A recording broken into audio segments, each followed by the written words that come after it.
Business Development Committee to order. I believe we have several consent items on today's agenda. Which would those be? Okay, we have items 2 through 8 on consent. Is there any objection? Not hearing any. Then those matters are approved. Item number 1. Item number 1 is a motion Alarcon Parks relative to Professor Charles Swenson of USC presenting his study on various Business Tax Advisory Committee proposals and requesting the Chief Legislative Analyst, City Administrative Officer, and the Office of Finance to review the study and make recommendations to the BTAC proposals. Great. Is Professor here? Oh, there you are. Okay. Yeah, please. Tell us what you've been up to here. Thank you, Mr. Chair. I have extra copies of my report if anybody needs a hard copy. The sergeant can take them, and Oh, great. that would be great. Thank you.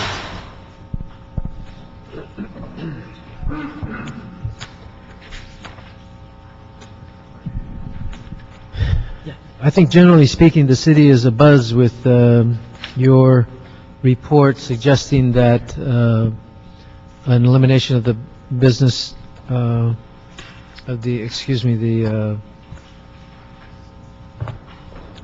forgetting the name of it. Los Angeles business tax. Well, not the business tax, but the, what do we call it? The what? Gross receipts tax, excuse me, I'm sorry. And yet, I think you need to read the full report to get a broader sense. And then, of course, the $400 million revenue goal is something that there will be a lot of concern about in terms of the benefits that would be derived. So if you could just take us through your general process and what you discerned in that process, and then we'll open it up for questions. Oh, certainly, Mr. Chair. I can give the 5-minute synopsis or about a 25-minute more in detail, and so it's really at your pleasure which approach to take. Okay. Okay, so I guess we'll start with I'll just give a quick synopsis and then I'll start into a little bit of detail. I was first of all I want to thank the city and BTAC and OOF for entrusting me with this important task, and I've taken it very seriously, and I'm looking forward to working with the city on some of these potential proposals. I was asked to look at 8 separate proposals by the Business Tax Advisory Commission, or BTAC, on proposed revisions to the Los Angeles business tax, which is effectively a gross receipts tax, as you said, Mr. Chair.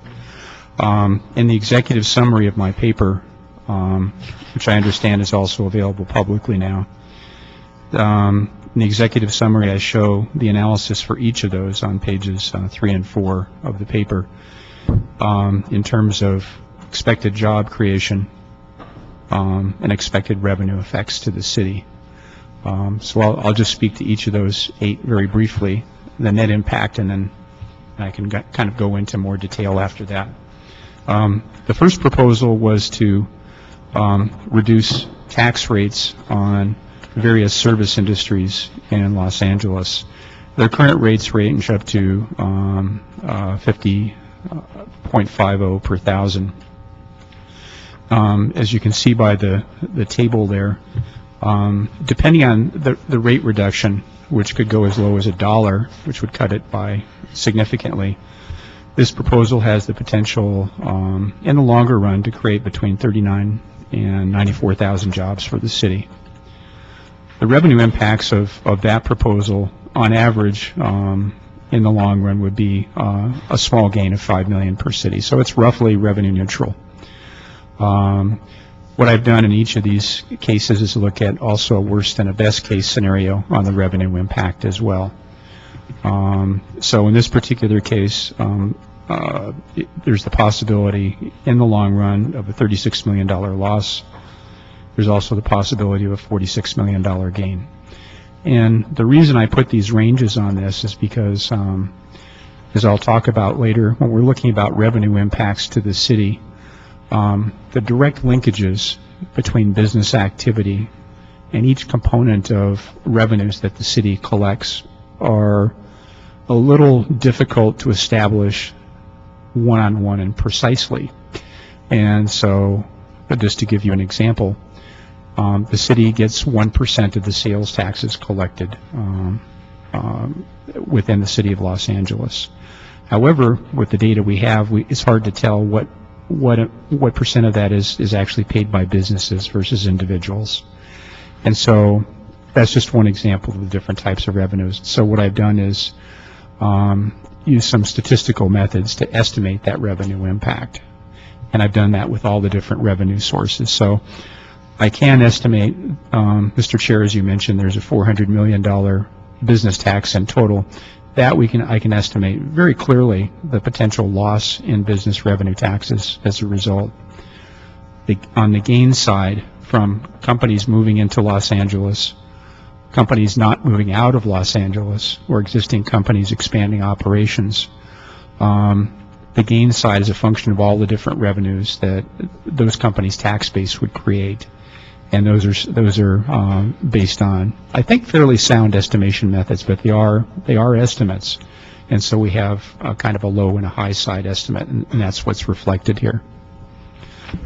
The media reports sort of focused on the most positive picture that you've painted, and I think it's important for us to recognize that the worst case scenario would have very negative impacts on city services. And I'm trying to figure out, in this particular economy, now how did you calculate this in the context of what is going on in the United States today with this economy? And obviously your report couldn't have anticipated the most recent downgrading of our credit rating as a nation. But does that play into this? It does, sir. These are based on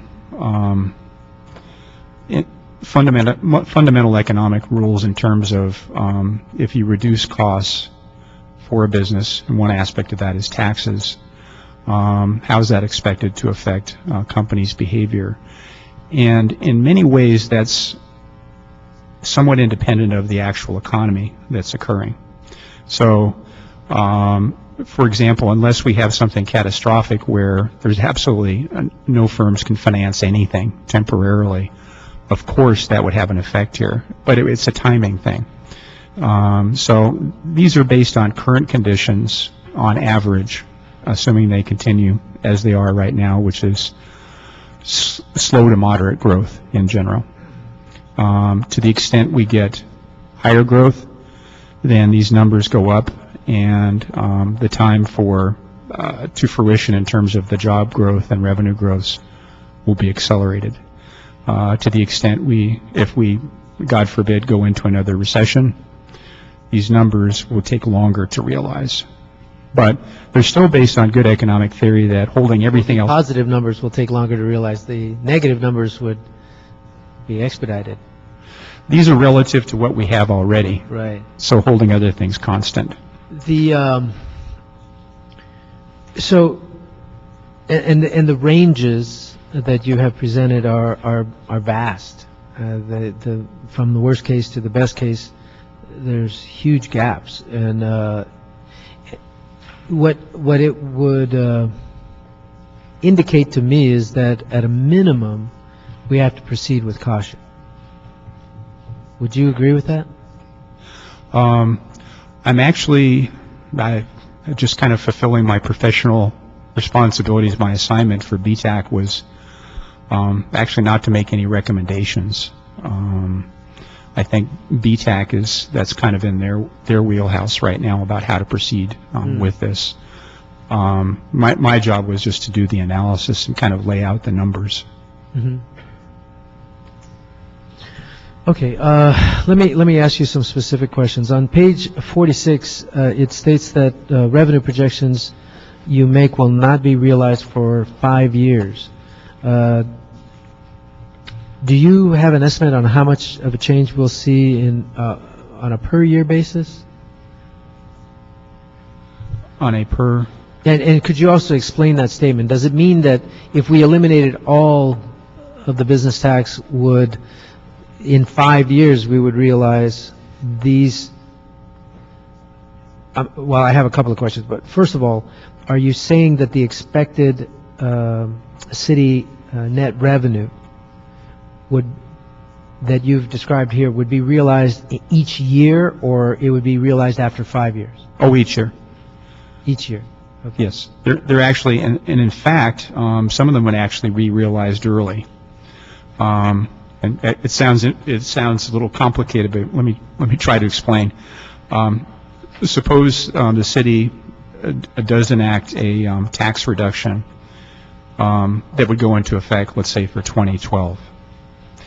The actual negative effect on revenues wouldn't occur for the city until the spring of 2013, because most of the business taxes are paid annually. Mm-hmm. So it would be in the spring. Now, actually, some things like utility and sales taxes, which are actually paid and collected quarterly, to the extent the city makes a commitment and an announcement that it's going to change the law, there's going to be increased business activity that will start fairly rapidly. And in fact, some of that will precede. There'll actually be some collections on those as a result of increased business activity before 2013. So the timing on this, the timing on the city revenues is it depends on the type of the revenue. Some will occur actually earlier, which would be sales and utility taxes. Licenses will occur probably concurrently. And then some of them will be a little bit slower to materialize after the law is changed. So to get back to your original question, Mr. Chair, the revenues changes are expected to start right away and continue hopefully linearly across time, and then be fully complete in 5 years.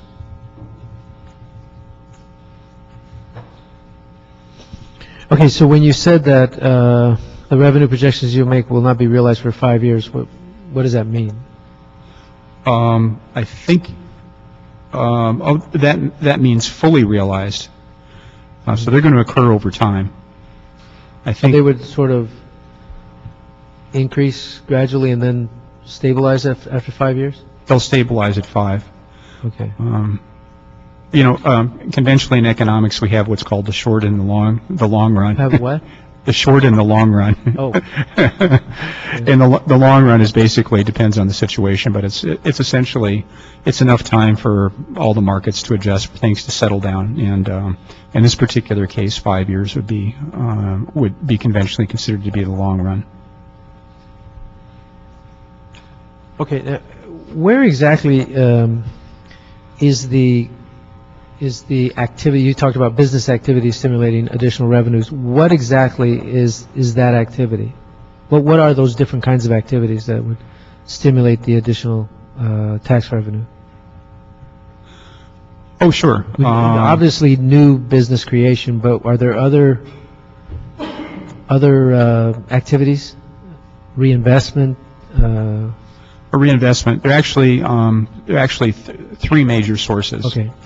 The first would be a business moving into Los Angeles that was outside of Los Angeles. And that actually that's the first of the three. That has a very big footprint because for a relatively small change in the tax rate, that's going to create a tipping point for companies that would, but for the tax rate, would move here. So when they move here, they bring their whole tax base with them and their employment base. and that has a multiplier effect on the economy in terms of jobs and income, and also on tax revenues. The second expansion is firms that are already here, and as a result of the tax reductions, one of two, or maybe both things can happen. The first, which is not the best case but still has an effect, is the firms aren't planning any expansion, but they find themselves with extra money at the end of the year. It's called an income effect, and so they're going to spend it unless a business owner can make more money putting it in a savings account. He or she is going to reinvest that somehow in the local economy. That'll cycle through as well. Mm-hmm. Within the businesses here already, the second possible scenario there are firms that were considering real new investment and trying to decide whether to make it here in Los Angeles or outside the city. And then, based on the cost reduction of a reduced city tax, that could cause the tipping point to make it here, which again creates jobs and through the multiplier effect cycles through the economy. So those are the first two: firm moving here that wasn't here. Second one, firm already here and may or may not reinvest. And the third is a firm that's considering moving out. And firms will move for a number of reasons, and one of them is costs. And so, as I do point out here, Los Angeles's business tax rate is, depending on how you measure it, up to 5 times higher than most other cities. And so that's a pretty significant cost. And so, if a company is considering whether to move out of Los Angeles, if they perceive that there's a significant reduction in that cost, that may be the tipping point of them not moving. So there you have job creation by, in a sense of not losing it. So those are the three basic ways that. Now, a lot of the businesses that are operating in the city of Los Angeles are not even on the radar. They're not legal. They don't have business permits, but they're operating nonetheless. And would they not be inclined to get their business permit and operate legally? And would we see gains in sales tax and other things if that were to be the case? That's a distinct possibility, yes. So I do have to compliment OOF for what I think is very good discovery program so far. I'm sure there's still businesses out there, and to the extent that we tell them that it's almost like an amnesty, I guess. So long as you register, then there's no tax. We just want you to register. But then that does bring them into the sales tax base, licenses and fees and that sort of thing. And to be fair, that's actually not factored in here. It's difficult to measure the so-called underground economy, so I wouldn't know how much that would be. Okay. You talked about that you used licenses in your calculation. Which licenses were you referring to? Business licenses or? There are lots of them. Okay, there's the Los Angeles business license, first of all. There are all sorts of other permits and licenses required for various businesses. So what I've done, Mr. Chair, is kind of lump them all together. And as I mentioned before, sometimes it's difficult to trace directly by looking at the records of the city how much a particular business has an effect directly on various sorts of revenues. And so what I've done is it's almost like CSI tax. We're looking at forensic evidence here in the sense that we're looking at fairly sophisticated econometric or statistical evidence about causality of more businesses create more revenues, and that's what I've done statistically. And so that's what I've done in the case of licenses. Just we put them all together in that one. I put them all together in that one category. Statistically analyzed across time changes in business activity and how they result in increases in those licenses, and we can get pretty good statistical evidence about how much that's going to be over time. Okay. And the same, I guess, the question applies relative to your calculation for sales tax and utility tax. How did you come to the conclusions you came with regard to the sales tax and utility tax? The same statistical methodology. So, for example, on sales taxes, the city gets quarterly collections which are remitted to them. It does not directly break out the source of those in terms of are they paid by businesses versus individuals. Mm-hmm. And so what we're left with is statistically looking at the relationship between business activity and collections and payments of sales taxes over time. That not to bore everybody, but it's it's an econometric method. It's called regression. It's a fancy way of doing correlations where you look at the relationship between two things. For example, the relationship between how loud I speak and how loud it's heard. We can correlate that. Regression is a fancy way of doing that, but what it does is it has cause. It looks at, does this cause that? And there's a correlation relationship there. It also allows for what's called a constant, which means that every year, independent of what this does to that, you're going to have this collected.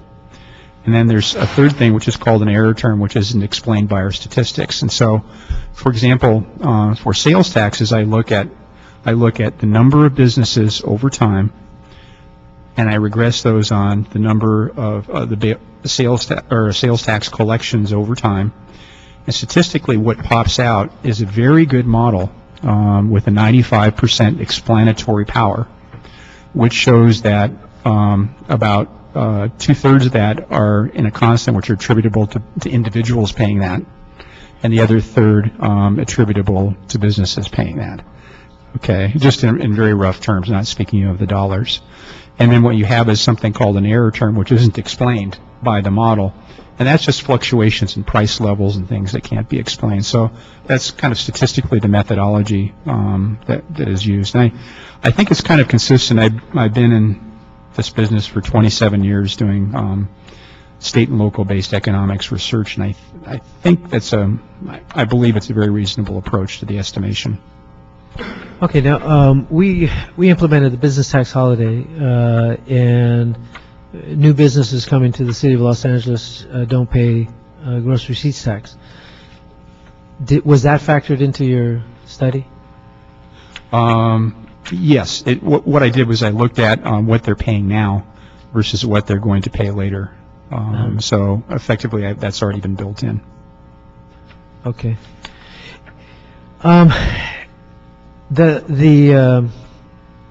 We have various tax rates for various categories, and there's literally hundreds of different types of businesses inside each of those categories. Now, my approach to the concept of eliminating the gross receipts tax would be to phase it out as opposed to a sudden elimination of it. And in fact, the Daily News wrote an article, I believe it was 2 days ago, suggesting just that. Within the categories of taxes, and then separate and apart from the categories of taxes, just the different kinds of businesses that operate out there, there would be different ramifications on different businesses. So the question is, how could we prioritize those things that we're relatively certain or we have we bear the least risk of losing revenue? What industries and what business types would we want to learn from if we were going to phase this out? So in essence, what would be the best place to start a pilot?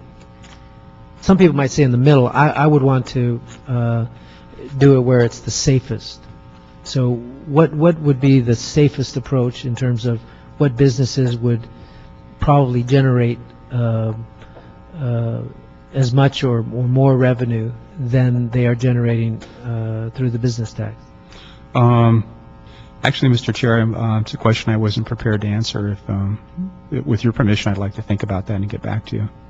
Great. Actually, I am going to be asking the CLA and the CAO to look at just that because I think the other side of the coin there is we're not just looking at revenue benefits. We also want to create the best jobs.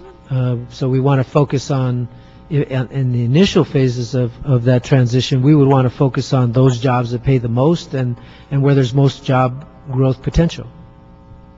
So are there any, so for example, we need more manufacturing in the city of Los Angeles.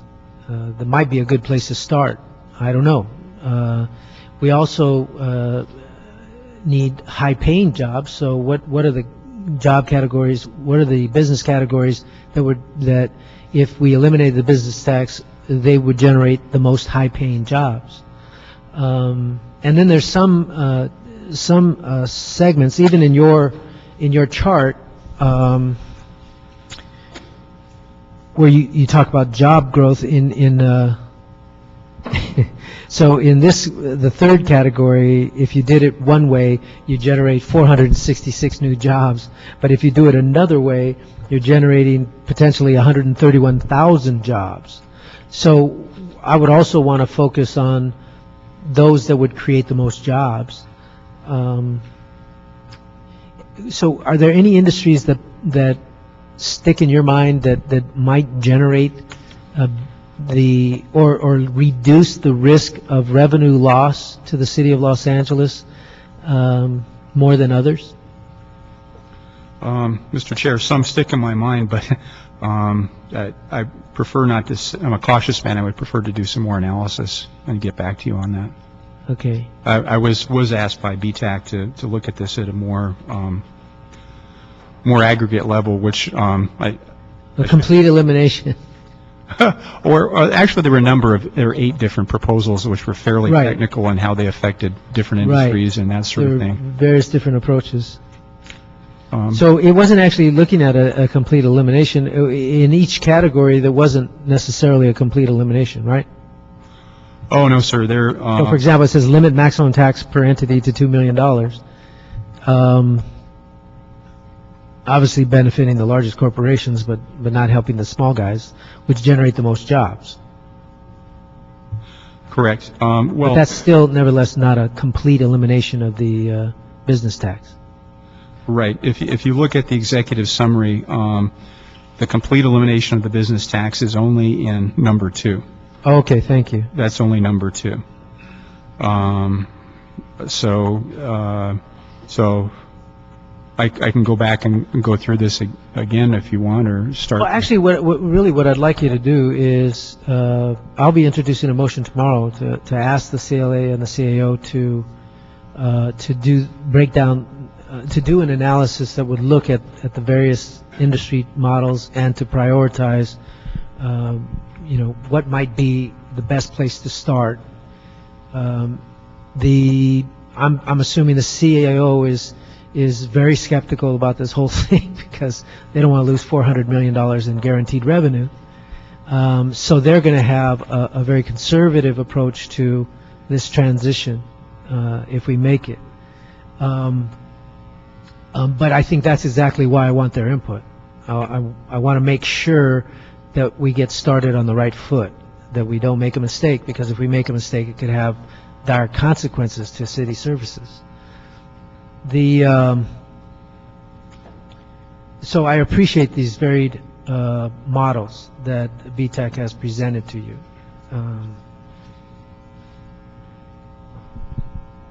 So I would like to ask if you'd be willing to work with them on that type of analysis. Most certainly. Great.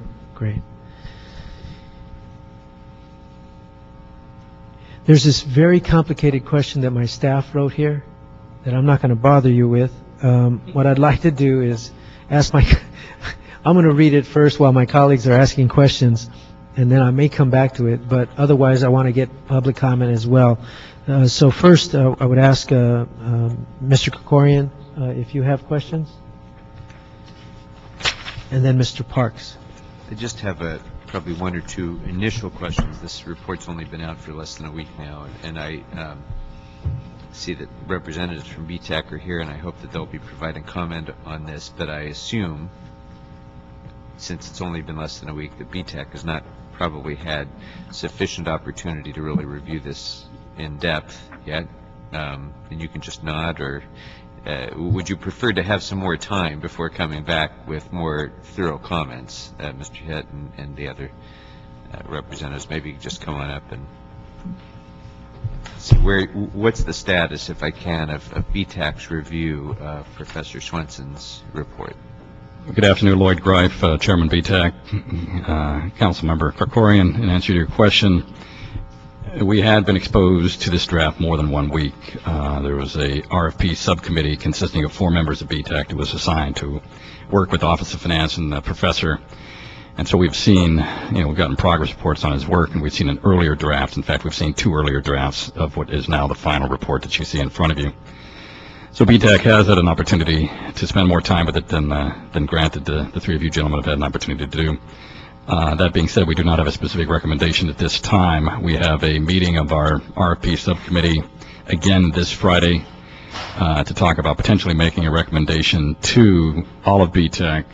There's a BTAC meeting a week from tomorrow to then take up potential action or recommendations with respect to the professor's work. In our last BTAC meeting, which occurred a week ago, last Wednesday, we did request, similar to what Councilmember Alarcon has requested, we did request Office of Finance, City Attorney, CLA, and the CAO to report back to us, and we're hopeful that they'll be in a position to give us at least some preliminary feedback. Next Wednesday, I can say that there has been some feedback and some questions that were already directed to the professor by Office of Finance, by City Attorney's Office, by CAO, and by CLA in previous meetings that have occurred with him. So there has been interaction amongst those various city departments during the course of the professor's work, and then actually they've been exposed to his earlier drafts as well, and have had an opportunity to question. And in fact, the final report you see in front of you is a byproduct of, reflects some of those questions, answers to those questions in that document. So, and I think if I could ask the CLA to come up as well for a moment.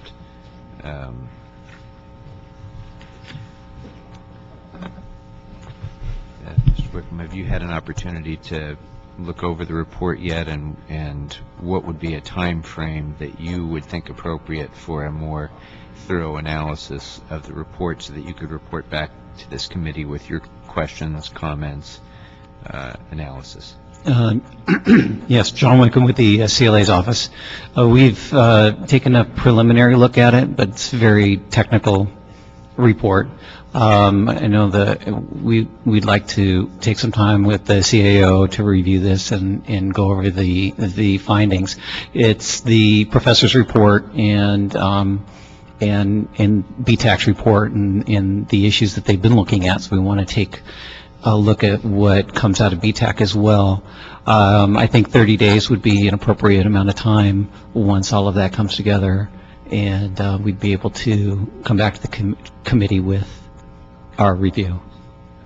Great. So I think in light of what the chair had proposed and what Mr. Greif has suggested, what the CLA's office suggests, that would be my suggestion as well, that we come back, Professor, in 30 days or so after we have the opportunity to have those more thorough reports, and then we can have a more in-depth discussion that will be informed by both BTAC's position recommendations, CLA's analysis, and then we can have a little bit more discussion, and that's what I'm going to recommend.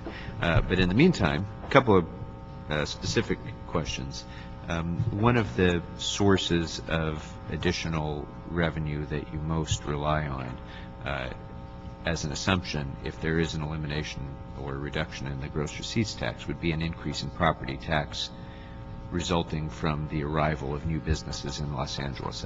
I assume that would have to do with new businesses coming here primarily. That would be the primary driver on property tax increases. And expansion as well. Okay. So The expansion would presumably come from infrastructure investments that would increase the assessed value of the existing business's property investment. Right? That would actually, Mr. Krikorian, that would only be part of it. There are still vacancy rates throughout the city to the extent that leased properties, which most businesses don't own their own property that lease. Right. They expand or move in, they're going to increase the occupancy rate of existing buildings. In real estate parlance, what that does is increase what's called the cap rate. The cap rate then increases the market valuation of a building going forward. Right, but the market valuation doesn't affect the assessment for purposes of property tax, isn't that right? If there's a change in ownership, the property tax assessment is going to remain the same. It's the same, except as adjusted under Proposition 13 limitations. Yes and no. So there are two things that are going to happen. That's correct. Just for everyone else's edification, under Proposition 13, the assessed value can only increase 2% per year, regardless of market changes. However, going in the downside, for example, we've seen in the last couple of years, assessed value is actually going down about 24% in the county of Los Angeles. So what that represents is pent-up market value that can go back up. So essentially, as market values go up, they can go up more than 2% relative to what the old amount was, picking up the downside. And secondly, yes, it is the case of when they're reassessed, that they're reassessed on and change in ownership otherwise. And as near as I can tell, I factor that in, the average turnover rates of when that's going to occur for that part of the market valuation. So, but to be fair, as I think everyone's mentioned, the property tax aspect of it is going to be a little more sluggish to materialize than some of the other ones. Okay. So when we come back and discuss this at greater length, that's one of the areas that I think I would like to really hone in on a little bit more. What are the appropriate assumptions to make, both for new business arrivals, based on what percentage of new businesses are expected to purchase their own property, and what would be the impacts of increases in occupancy rates in assessed valuation of business properties, and what would be the lag time in those things, because that's the most significant chunk of the new revenue assumption, and I think we need to have a much clearer handle on whether those assumptions are appropriate in this analysis. And then the other specific question that I want to just throw out there now is the proposal for limiting the maximum total annual gross receipts to $2 million. My significant policy concern there is one that was anticipated by the chair, which is that this is going to affect a very, very small number of businesses in Los Angeles, and it's going to leave out entirely the vast majority of businesses, the mom and pop shops, and maybe businesses that are much larger than mom and pop but still haven't gotten to $2 million in gross receipts. So about how many businesses would benefit right now from that kind of a cap? Do we know? Yeah, three. And it's just maybe to save the council members' oxygen on this issue. This only moves the meter by 466 jobs. So I don't think it's going to be a focus of BTAC recommendation at this time. Good. It probably wouldn't be a focus of my recommendations either. I think there are other more attractive proposals here, but that's good to know. Thank you, Mr. Greif. And so, Mr. Chair, what I was saying is I think it would be appropriate for us to have a report back from the CLA's office in 30 days or so, which will, I think, Mr. Greif, is that consistent with the timing that you laid out for BTAC's further report back as well? It's workable timing. We understand, and we obviously are cognizant of the fact we think the city's in crisis, and that the unemployment issue is getting worse before it gets better. So we'd like to try and make recommendations for the council's consideration at the earliest opportunity. We recognize that this is a major decision that the city is considering, and that you'd like to have as many facts at your disposal as possible. So we recognize Actually, 30 days is probably we're fair estimate. anticipating a report back from BTEC. I think you're going to be making some conclusions on August 17th, hopefully. We're going to have a meeting on August 17th. What I don't know, Councilmember Alarcon, is what we're going to hear from CLA, CAO, Office of Finance, City Attorney's Office. We've asked for feedback at that time. If I understand what, CAO what will John say Whitman no, has just no, said, no, we're not but- going to. I'm sorry. CAO will say no, no, no.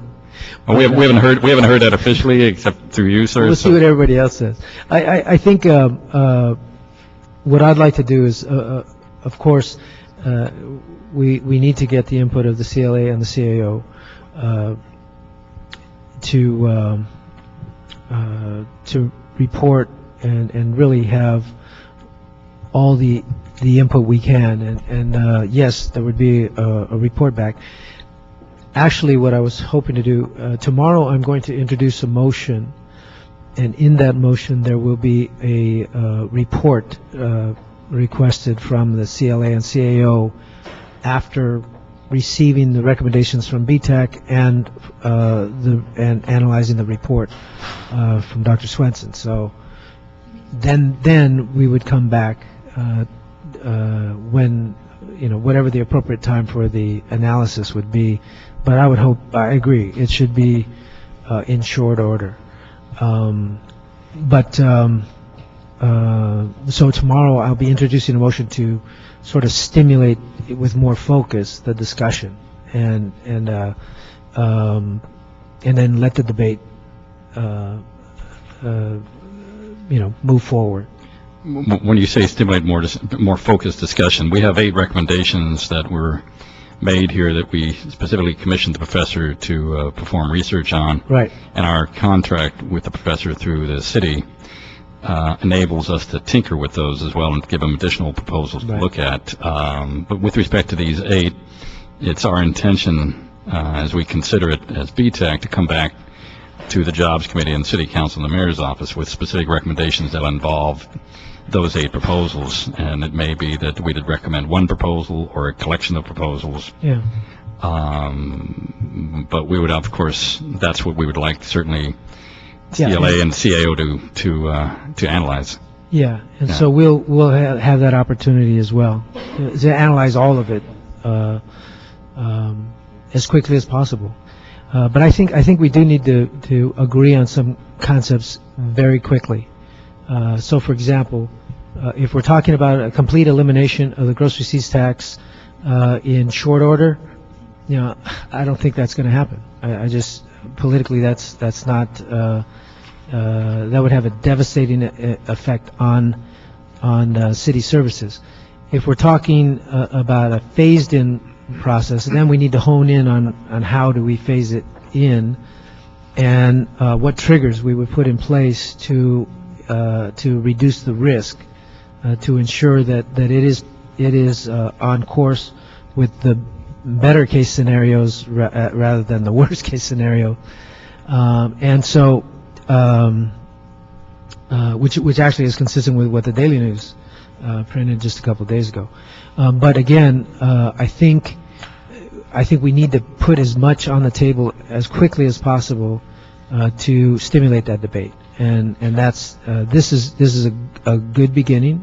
And but even the questions I asked, you'd like to go back and analyze, and we're going to have a lot of that back and forth. And so, it's interesting when you look at the different scenarios of the questions that you presented to them. You're going to have one industry set say, "Well, we want first in," and then another industry set come in and say, "No, we want first in, and these are the things we will benefit and we can guarantee," and all those things. So that's just part of the process. We're very focused at BTEC with the fact that the nature of the Los Angeles economy has changed rather dramatically in the 75 years since the gross receipts tax was enacted in 1936. And so we're very cognizant of the fact that it's very much an intellectual capital kind of an economy with very heavy focus on service jobs.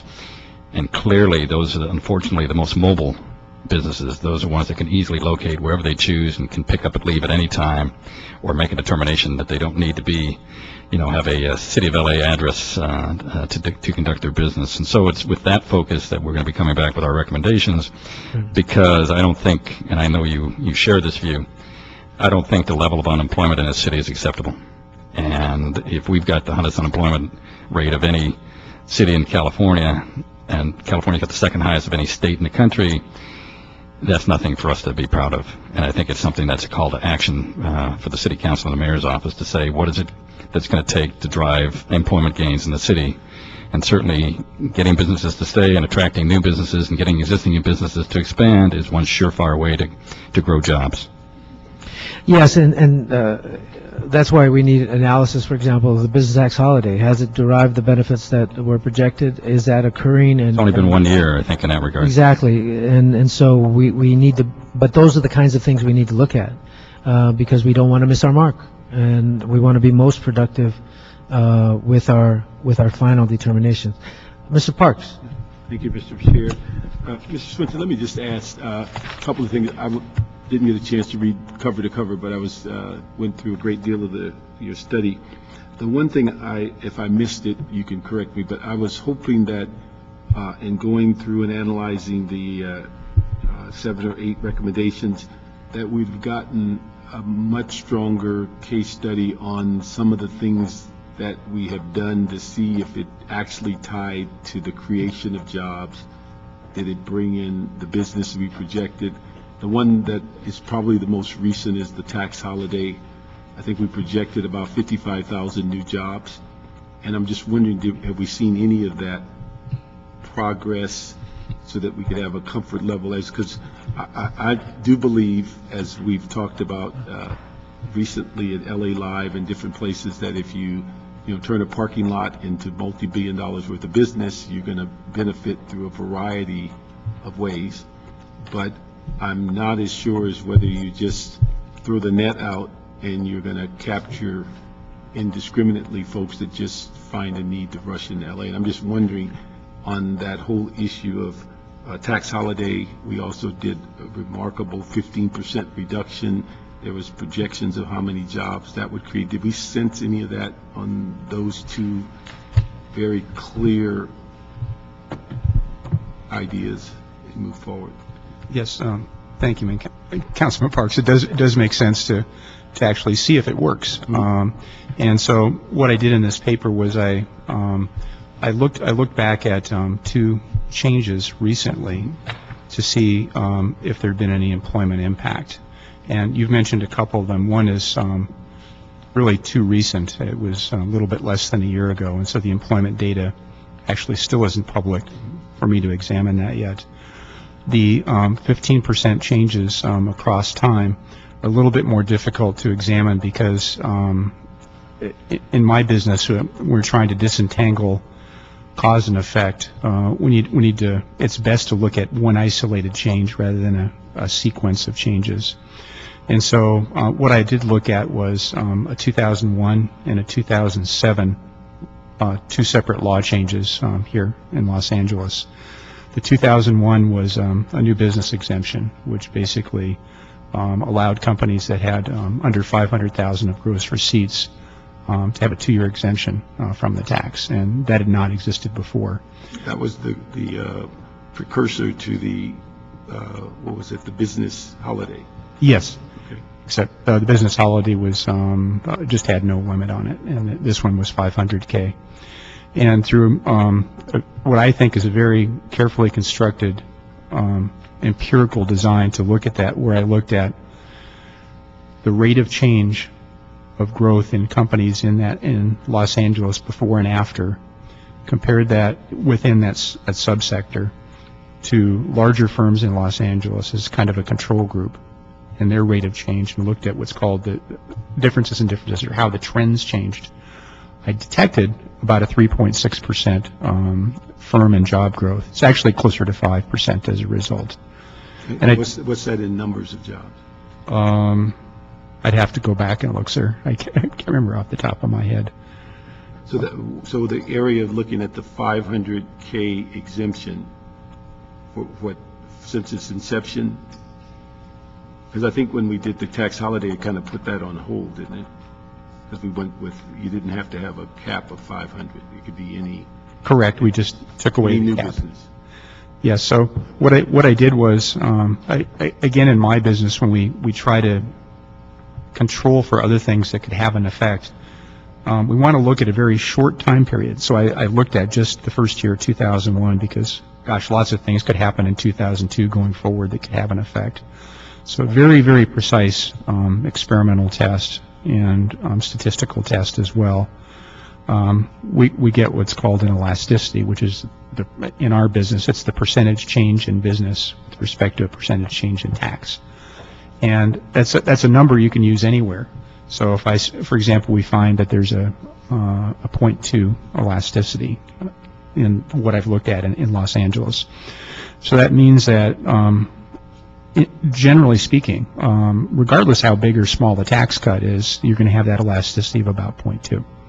And so that was used to underpin the projections for much of this work. So I was very careful, and then looking at the 2007 change as well. So I was very careful to look at two things that occurred in very isolated cases where I could control, and I also compared all other firms in California as a control group within the same group. We're using very drill-down data from Dun & Bradstreet, as well as LA tax data. And what specifically the 2007 changes you're referring to?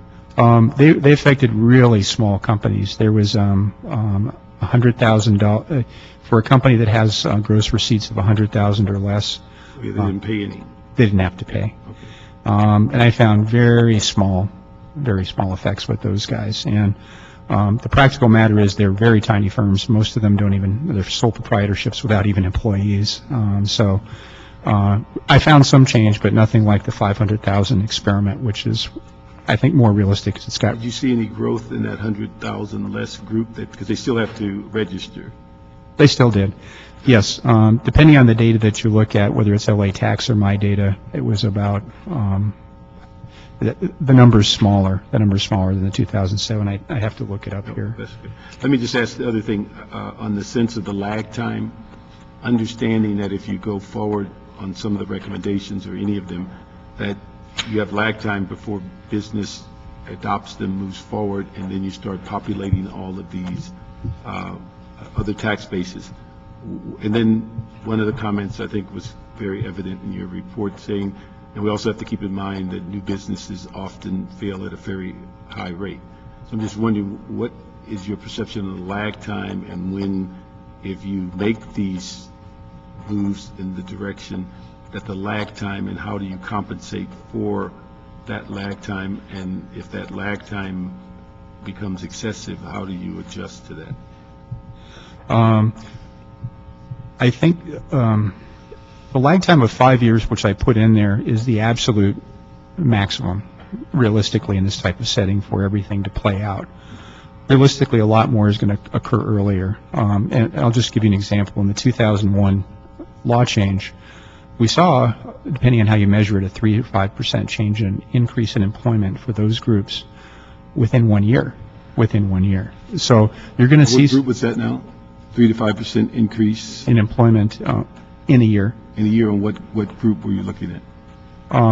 The companies that had gross receipts of under 500,000. Okay, under 500. That particular group. All right, gotcha. But it was a broad range of industries. Yeah. So, granted, just a little bit smaller than your average company in Los Angeles, but I don't think too unrepresentative. Okay. But again, you're saying 5 years max on the lag time. Also, and I think we've had figures that 70 to 80% of new businesses fail. And so we would have to have a significant, overwhelming increase in those numbers to compensate for that lag time. You also have birth rates about the same as death rates. Mm-hmm. So it's just a constant birth and death to I'm replace talking that. about birth and death of businesses, not people. I think, I think that maybe someone else's data is different from mine, but the birth and death rate on average in Los Angeles is about 8%. It's not 80%. Mm-hmm. It's not. I was just saying on businesses, they tell us about 70 to 80% of all new businesses fail in the first 5 years. if they're going to fail, it's going to be Yeah. 70 or 80%. Yeah, I just wonder how that impacts your lag time. If we have those, well, we have a concurrent birth rate to replace those as well. If you think about it, if it's only deaths, we'd have no firms left. So there's always births to replace the deaths. I understand, but I'm just saying, we're saying a lag time for businesses to populate additional tax rates. And if you're saying we're dealing with new businesses and they basically fail at 60, 80, 70, whatever the number is, rate, how do you compensate for that lag time as relates to populating these tax rates? Is it just you have to generate significantly higher number of businesses coming in? I'm just trying to figure out how do you compensate for it. Deaths of firms and how long it takes and that sort of thing. Can I say that, correct me if I'm wrong, Professor, but I believe the highest rate of failure is in the smallest businesses, Yes. which means that since we have no tax under 100,000, those are businesses that are not likely to pay any gross receipts tax anyway. So you would have to factor that into the equation also. Yeah, but I think the smaller businesses have a higher rate, but the mid businesses also have, what I understand, a significant rate of loss over the first 5 years, at least from what I read. What I'm suggesting is that you would want to look at those businesses of more than 100,000 and their failure rate, and I bet it's a lot less than 60% actually. Where on the bottom scale, under 100,000, it's more like 90%. Well, let me just say a couple other things. One of the things that we've always looked at and we don't have an answer for, we hear constantly people come to my district and they say, we need more manufacturing jobs. The problem is in driving through the district, you couldn't cite them if they showed up. And so I'm just wondering, on those types of higher paying jobs with a built-out city, how do you address that kind of view as it relates to attracting those kinds of businesses if there's no siting opportunities? Right. The analysis here is based on Los Angeles as it is, and so which is as you've said is not much in the way of manufacturing. So I've made no assumption about siting. It's essentially growth of usage of leased facilities or building of facilities. So we're looking at the same types of businesses that we're currently getting revenue from. Yes, sir. Okay, all right. Let me see. That covers I'm looking forward to your motion, and so we can see what this. Yeah, and in my motion, there'll be sufficient flexibility to try and hone in more on where the best places to start something like this would be. But I would be looking at ratcheting toward elimination over a period of time, but with benchmarks to be met. But in any case, with that, let me... Mr. Chairman, may I throw out one other... now that you drank coffee, you have 16 more questions? No, just one other thought. Actually, it's not even so much a question, but a thought, since we're going to be having further analysis of this and consideration. One other thing I'd like to have thought about by staff and by BTEC. When we debated the business tax holiday, one of my concerns about whether or not it would be effective was that when businesses are making long-term business decisions, a 2 or a 3-year holiday followed by a period of high taxation would not be a great incentive for somebody to actually move a headquarters or move a factory or something. That was my concern. My other concern is that new businesses have to be assumed to displace business that would otherwise be done by existing businesses that have been paying their taxes and don't get a holiday. And so I think that has to be part of the analysis of whether or not a business tax holiday is effective. But let me just say the converse of my argument about the short-term window of the business tax holiday. When we're dealing with this delayed benefit of elimination of the gross receipts tax or reduction of it, one approach might be to say, and I haven't thought it through, but I know all of you will or already have, if there is a delayed effective date of an elimination of the gross receipts tax.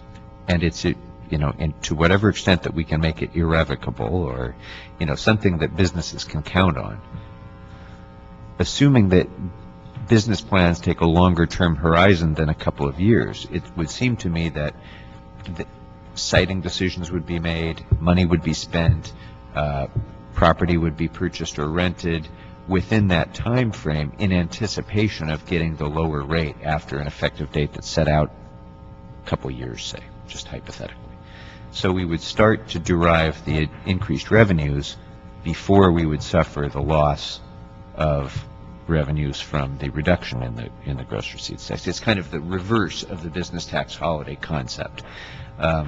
It might be a way to deal with this problem that we have of bridging the gap of that delay, to have a deferred date of effectiveness that businesses can count on so that they can hire new people, expand their facilities, site to Los Angeles, do those sorts of things, generate the revenues first, and then have the consequences. It's when we did the film and television production tax incentive statewide, the idea was there would be no negative impact on the general fund until those investments were already made, and then it would be, reimbursed. And this is kind of a similar concept. If you have a delayed effective date, hopefully that would stimulate business, stimulate economic activity, because they know that it's coming, but we wouldn't have suffered the general fund impact in the short term. It's not anything I expect anybody to be able to answer off the top of their head. It's just a concept to keep in mind for when we do further analysis. Well, Councilmember Krikorian, Professor Swenson was contracted to analyze our proposals. He was not contracted to make any recommendations, but strictly provide an analysis that we could then, with the increased fact base, hone our recommendations.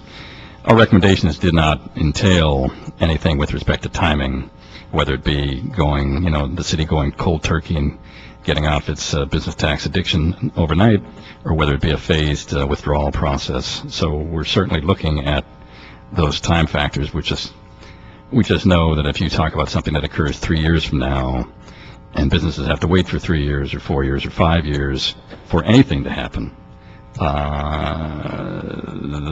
you can see the skepticism saying, okay, if it's not happening now, I'm supposed to make commitments now, and what happens if the next city council changes its mind, or what happens if something else occurs? So we're going to look at all of that, and when we come back, it's going to be very thoughtful. We certainly were not brought on board to do any harm to the city. We were brought on board to make recommendations that would be revenue neutral. What's frankly exciting about this report, and particularly if you look at and he does have on page 46, lays in the time factor of how some of these benefits are going to be realized from the various other sources of revenue. So I think page 46 is a pretty important discussion for this committee to spend some time with. It lays out some of the expected time frames for the benefits to be derived from other revenues than business tax. All of that, of course, emanating from increased business and economic activity. And then when you look at, what was really, I think, exciting from our standpoint, is you go to Table 19, and some of the tables like that, but just the way it's laid out. You look at, and this is the one that, of course, shows an ultimate phase out of the business tax, but it's interesting when you compare Table 17 to Table 19. Table 17 just looked at the highest classifications, the classifications that were 2.55 to 5.07 per $1,000 of gross receipts. And when you saw that, you saw some of the benefits, and you see, okay, at the average, for example, at a dollar, it's roughly, the average is about 209,000 in and 204,000 out. Nothing too exciting. But you go to the Table 19, and it says if you actually phase it out based on the work that the professor has done, you've got at a worst case, looking at the worst case analysis at the zero rate, it's a $345 million gain versus a $380 million loss. So the city's down $35 million in that analysis. But if you look at the best case, it's a $641 million gain versus a $131 million loss. The city's up by $260 million. There's not too many people I don't know who would bet $35 million to make $260 million. The midpoint of that shows about a $110 million gain. And what's really interesting is it shows 131,000 jobs increase. The 131,000 jobs increase is roughly 10% of the existing employment in the city of Los Angeles. The city of Los Angeles has 1.3 million and an unemployment rate of roughly 13 to 15%. Then you're talking about returning to near full employment, and that's a pretty exciting thing. The footnote on that table, and there's a footnote on all of these tables, shows what the breakout is in terms of the various sources of other revenues and the contributions that makes. Yeah, but to be fair to the study, you cannot ignore the footnote that says... That's why I was pointing it out. Yeah, the footnote says that the changes may fluctuate as much as plus or minus 30% for the zero rate.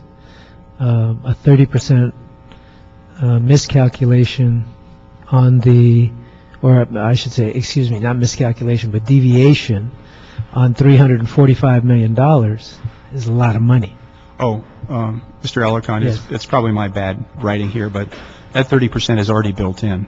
So, That's the worst case scenario? yes, Oh, okay. that's already been built in. It just kind of explains how the worst case is developed and the best case. Okay. So you got 30% minus 30% plus, which again is my $35 million bet for $260 million gain. We're not making any recommendations today. I don't anticipate we'll be making recommendations for a little while. We're still gathering facts, including, as I indicated before, from Office of Finance and CLA and CAO. But it was my point was this: we were hoping that at least would be revenue neutral, and to actually see something that's potentially has the benefit of being strongly revenue positive probably explains something that maybe the city hasn't focused on in a long time. And what I would think it explains is, if I could direct your attention to one other table, and that's the comparative table, and maybe the professor knows where it is better than I do. It's on page 19 and page 20. There's probably a reason why other cities have caught on to the fact that maybe gross receipts is a bad thing, and therefore they don't have the kind of rates that we have, and they don't have the unemployment that we have. So maybe we should have expected that it would show that if you phase out the gross receipts tax, it will be revenue positive as opposed to revenue neutral or revenue negative, because certainly these other cities certainly appear to have figured that one out before us. And just so I'm clear, Mr. Greif, I have no doubt about the positive benefit of reduction or elimination of the gross receipts tax. The problem that I've always had is in the timing of it, and the fact that we cannot have a general fund impact, a significant general fund impact in the short term, because the city is already teetering on the edge. And so I certainly agree with everything that you've said. What we have to figure out is how do we bridge that gap so that we don't have a short-term negative general fund impact, which we simply can't afford. I assure you, Councilmember Krikorian and Alarcon and Parks, we're looking at exactly that. But We're not taking this lightly one iota. I know you're not.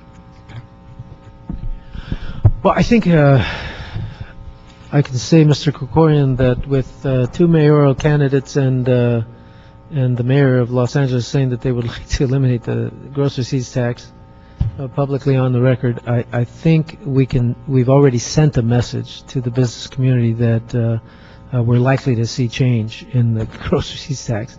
And so the message is out there. But I agree with you that the question is how quickly we can move in that direction to solidify that concept in the minds of businesses, and so that they would make those investments.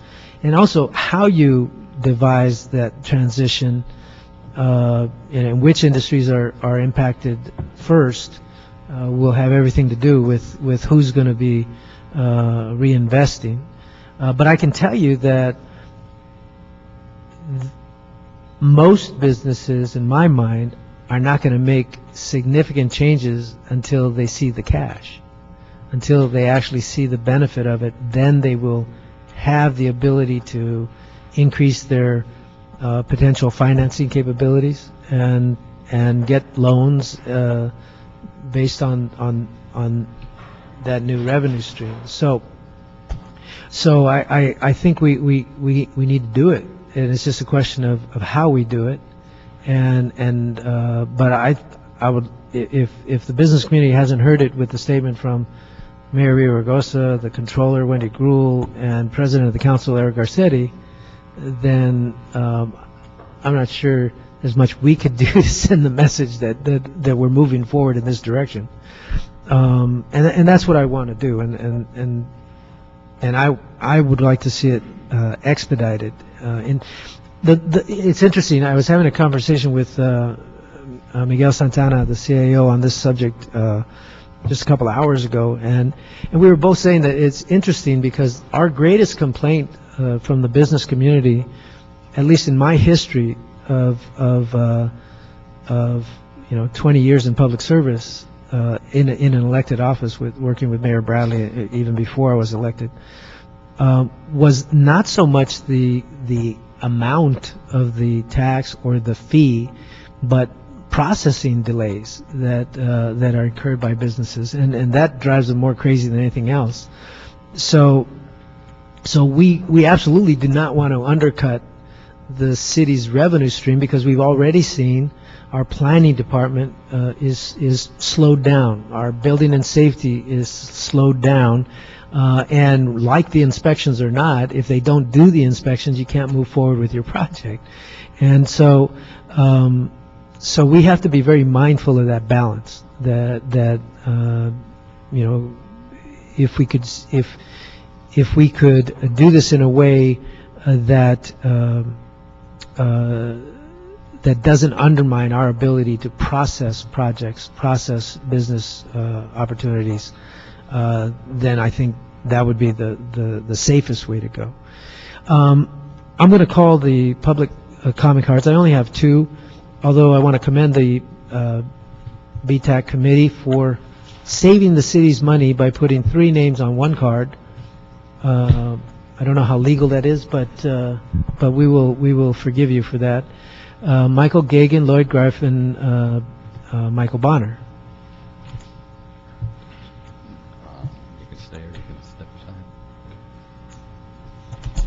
Mr. Chairman, members, Michael Gagan. Couple of observations. This is the first, Dr. Swenson's report is the first tax study done in connection with the city's BLT in at least the last 12 years that draws a connection and tries to empirically measure the relationship between a reduction in the business tax on the one side and increases in other forms of revenue. So I think the study is a very thoughtful contribution to this ongoing discussion. Secondly, with respect to that $2 million cap scenario, the startling thing to me is that that cap would only affect 3 companies, which speaks to the flight of headquarters companies from the city over the last 20, 25 years.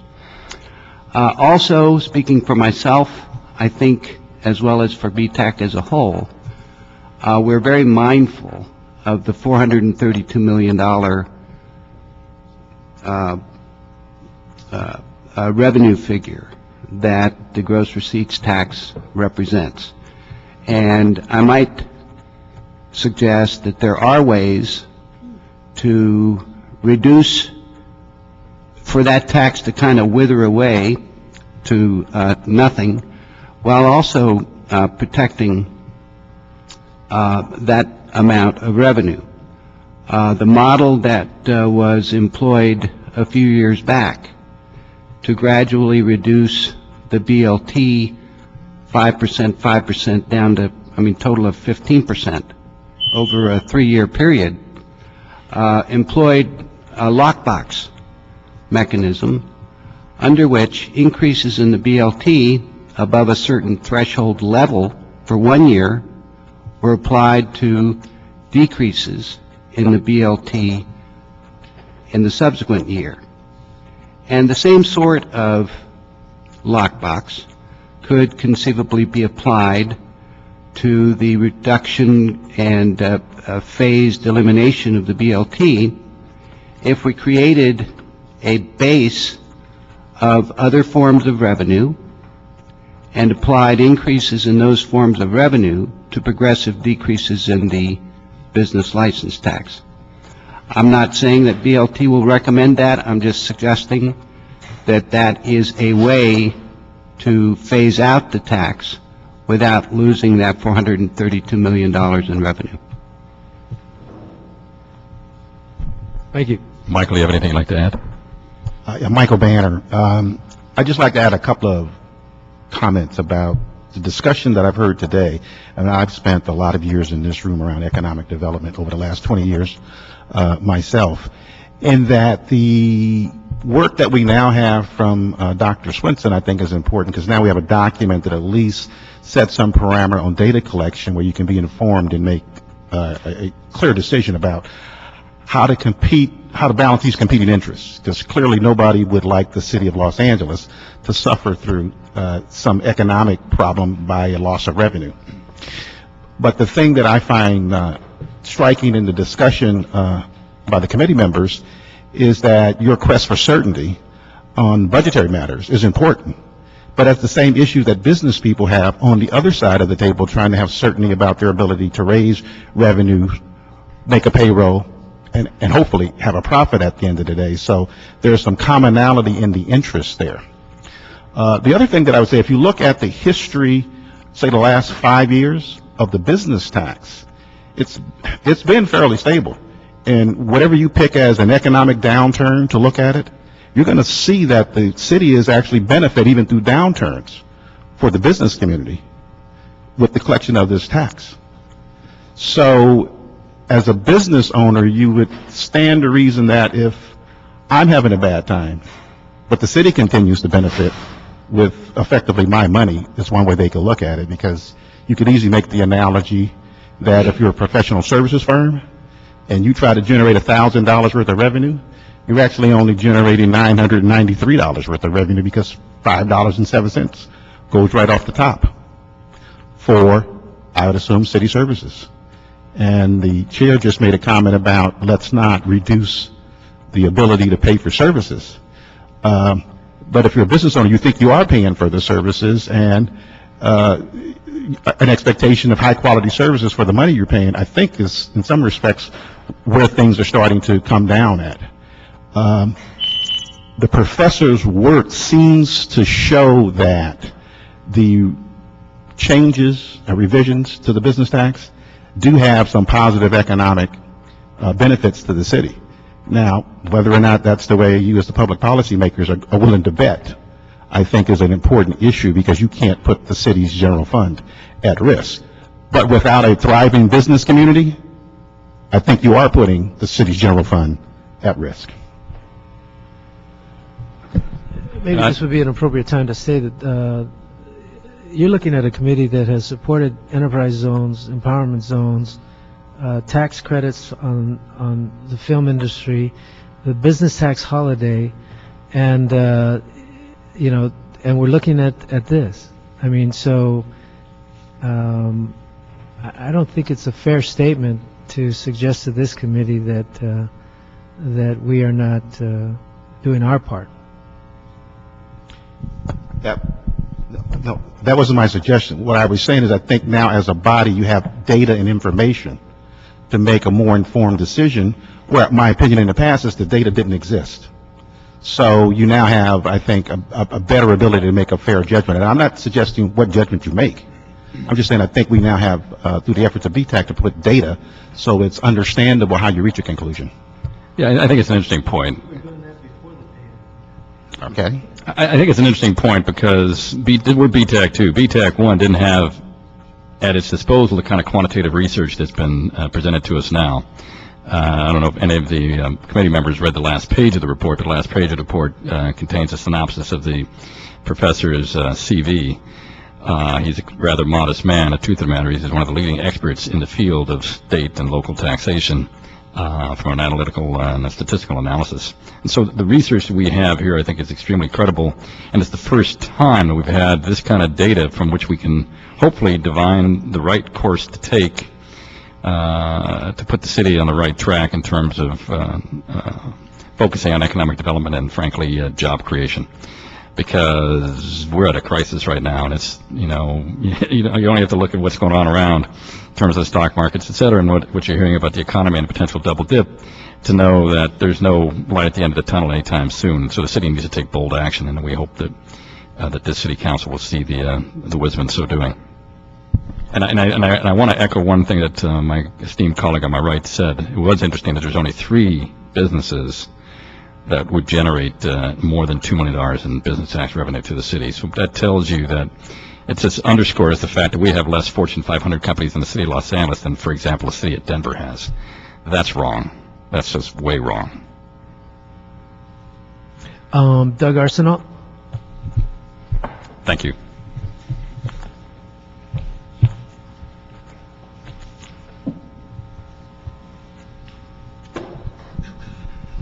Thank you, Council Member. My name is Doug Arsenault of the Valley Industry and Commerce Association.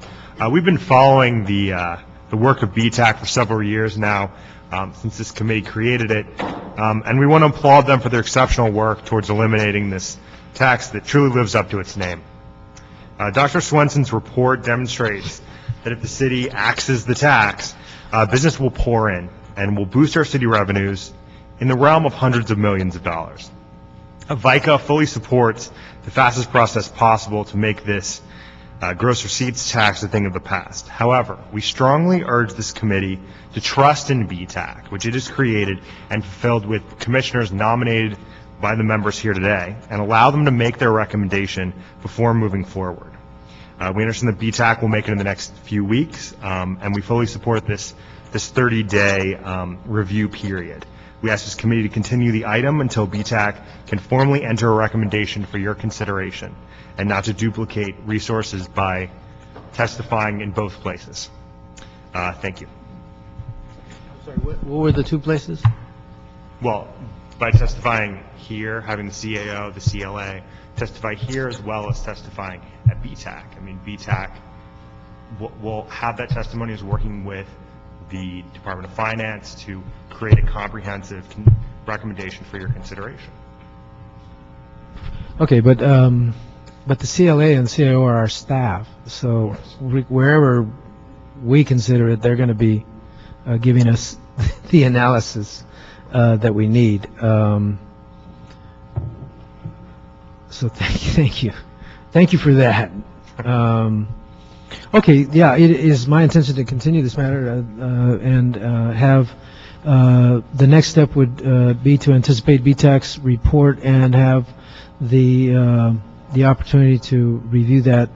I'm hoping that the CLA and CAO can review the recommendations from BTAC as quickly as possible and get them to this committee in short order so that we can act. I think everybody's here. I don't think anybody has a proclivity against eliminating business taxes. In fact, this committee individually and collectively has done more to do that in the last year than any preceding committee, any preceding 3 council members as a group. So I'm confident that we can produce a product that will have similar success moving forward. We have the compelling comments, maybe political, maybe not, but nevertheless they're out there from the mayor and city controller and president of city council that compel us to make a decision on this. And I'll tell you this: I do not want this issue to be part of the mayor's campaign. Because I think that's the worst way to establish the process for eliminating the tax. They'll just have to. Hopefully, they'll just have to come up with some other issues to argue about. We want this one to be done. So let's continue this matter. And I happen to believe that everybody should weigh in and let every recommendation be heard as quickly as possible, and the more benefit will come out of that. So with that, we're gonna I tentatively would like to have a hearing on the 19th, immediately following, if you come up with decisions by the 17th.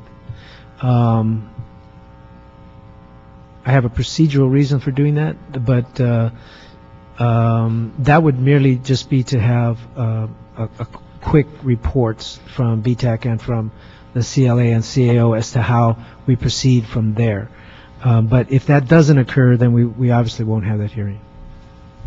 Mr. Chairman, I can't commit to that at this time. That's fine. I'm not asking for a commitment, but I'm saying. So we'll, as I say, our RP subcommittee will meet this Friday. Next Wednesday, we'll see if we have any input at all from the Office of Finance or any of the other city departments, and there will be deliberations at that time. Your representative, I know, will be present, as she always is, and I'm sure she'll report back to this committee. If we have a recommendation, by all means, we'd be happy to bring it before your committee on the 19th. Well, I would like to tentatively schedule. You have to appreciate that we go on recess for 2 weeks after that. So I would like to tentatively set a meeting for August 19th in the event that we do have recommendations from BTAC. And again, we will not be making decisions on that day. It would merely be to develop a process moving forward in terms of the CAO and CLA's analysis of the matters that are before them and get things going as quickly as possible. Analysis of our recommendations, you're saying? Yeah. Okay, thank you. This meeting is adjourned.